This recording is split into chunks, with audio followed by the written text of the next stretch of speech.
Lesson one: motherboards and connectors. So, um, in this lesson, we're going to talk about, of course, the hardware of a computer, of a desktop, pretty much. But we're going to also, motherboards are in laptops as well, right?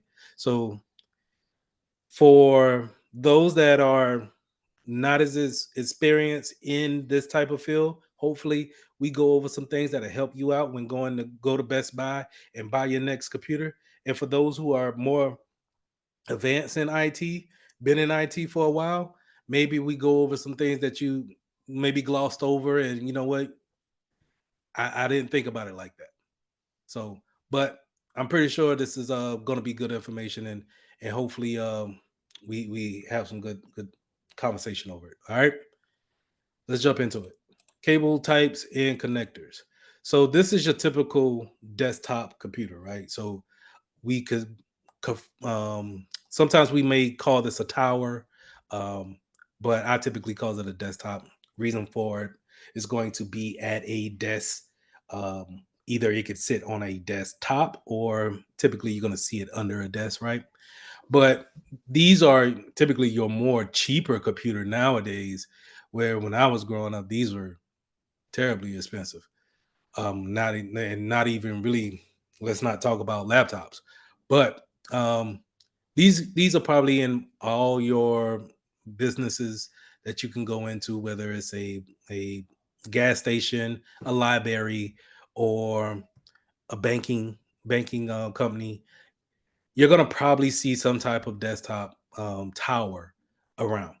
And in core one, we typically talk about what's the maintenance for a tower. We typically don't want to have them close to a wall. We want to have some type of ventilation for them. Um, if you have a tower in your house, or if you see one that's kind of just confined with other things and it can't really breathe around this area here, so you see these vents down here, these vents are meant for that airflow to go in, and then it goes out on the back end where the fan is at. And so it generates a lot of heat on that motherboard because it's constantly thinking, constantly trying to um, get rid of the commands that we've given it, and so it creates heat. We need to dissipate that heat some type of way. But if we have those things clogged up, then we could typically overheat a tower pretty easily.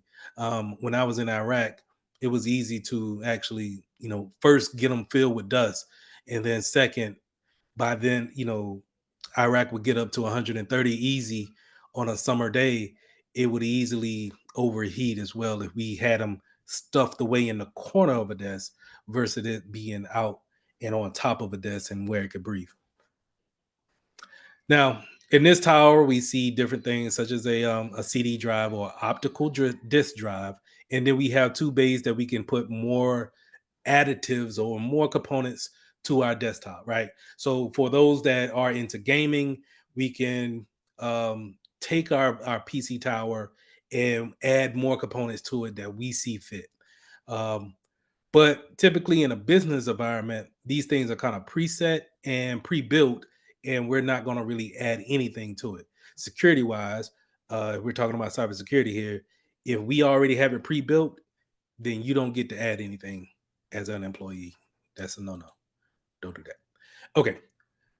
So this is the back of the tower, right? So we have not only do we have a fan here, which is, you see all these dots here. This is one fan for the actual motherboard and the CPU, but you have a fan here for that the power supply. And typically sometimes in servers, these power supplies can go bad and we need to change these things out. But and what I mean by bad, not the actual power here, but the fan may go bad and it's not allowing that heat to dissipate. So we need to change those things out. Right. Now you also have their connectors back here, whether it be USB, HDMI, DVI, um, VGA, sound, all of these inputs here. But as you can see here, sometimes you have a redundancy of it to where we can use our expansion cards, our expansion being able to expand our capabilities and be able to add even more features down here, right? Now we don't have them in use. We typically keep these.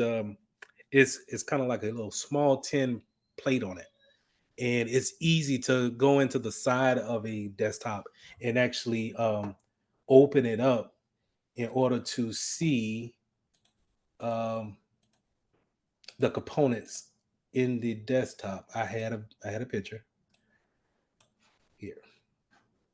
Now I gotta get y'all back on my computer. So you can see here that this computer is on. You typically open these computers up on their side, and you could go in and put different components in and slot them in there, and they are typically plug and play. So no major configurations that you got to really do. Um, the computer will actually, when I say plug and play, take it and actually make it work right then and there. Like typically, like when you plug in a mouse or a keyboard, it just works. After now, in some cases, you may see the drivers download if you got one of the high speed uh, mice or keypads, but typically it just works because nothing really special to do. All right, it's not an application where I'm not getting into that. All right, and I'm sorry, y'all, if I'm you hear me trying to talk myself back. I don't want to get down the rabbit hole, but y'all just let me know if you want me to explain something or not. If but all right, Yeah, let's keep it I was getting ready to ask you too about the now we were used to those standard size towers like that, but now they make the more what they call mini towers, yeah, uh things like that. So that pretty much would be about the same too, right? more efficient. I would think the best thing about it is that it frees up space.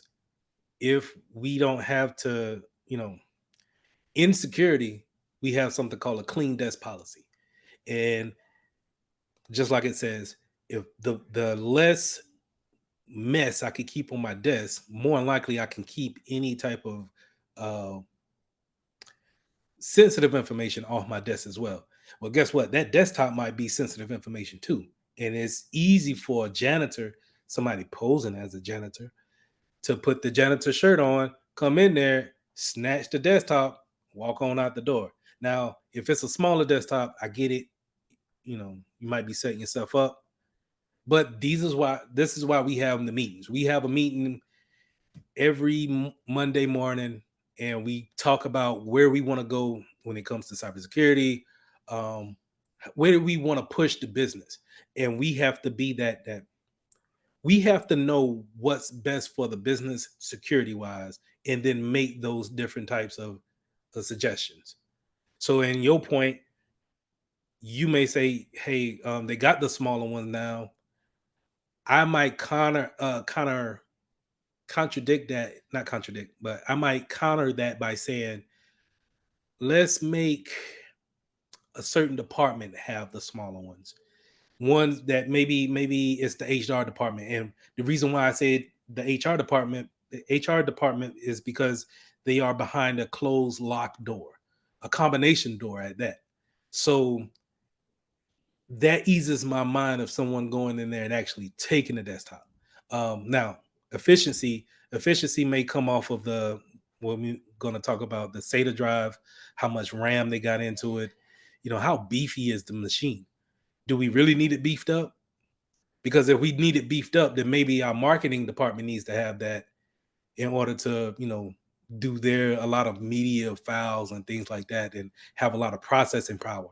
But maybe legal doesn't need a beefed up machine. Legal just needs to open up Microsoft Word, you know. So we don't really, we take all those things into consideration. So long story short, we have to talk about it.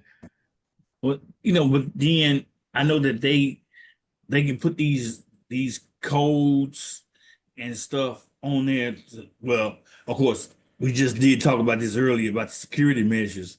To whereas if a person tries to walk out the door with one of those little smaller ones, there's a tag that's on there that would set off the security alarm, let them know somebody's trying to walk about the door with one of them. Yeah. But let's say if we can't afford that, right? and you get me going right down the rabbit hole. If we can't afford that particular system, maybe we do audit checks every month on our assets. We put the sticker on there, our serial number, and then we have the intern go in there. Hey, intern, thanks for applying. Go and make sure that all of our equipment is here, and we make sure that if someone takes something, maybe we can remote wipe it whenever they do power it up and it connects to the internet. We'll learn about that in mobile device management. Uh, Maybe we can't put that on the desktop. Maybe we can. But it's all about how much the budget is. If we had unlimited budget, if we worked at Google or Amazon, yeah, we could do a lot of high speed stuff. And but if we working at the local bank that's just local for our particular county, man, we might not have that. We might have to come up with creative ways to have those things in place. Good question though. All right, let's jump into peripheral devices. Peripheral. When you think about peripherals, anything that's right on the peripheral eyes, right on your sides, things that plug into the machine, things that are not necessarily there, but can talk to our machines. And our typical one will be the a SATA drive or a what we may call a thumb drive, not a thumb drive, external drive. That's what that was a perfect example. Which y'all seen that window that popped up, and I kind of stopped in the middle and said, "Hey, that's just my computer acting crazy." That's a bad cable on my external drive that's constantly disconnecting and reconnecting with my computer. So that SATA hard drive is a peripheral device that we can plug into our computer here. Now we can that could be our phones too, right? Our tablets, watches, smart devices. All of those things can be considered as a peripheral device that the computer can look at and actually talk to. Not necessarily talk the whole language of that particular device, but they can acknowledge that it's there, right? You typically when I say that, you typically see that when you plug in an Apple iPhone to a Windows desktop. I recognize the iPhone. I may not be able to talk to it unless I get a piece of software that can talk to the iPhone. Whereas a proprietary piece, uh, MacBook, and a any of the Apple devices, the ecosystem is top notch. Any product can talk to any other Apple product, but they just they don't talk to nobody else like that.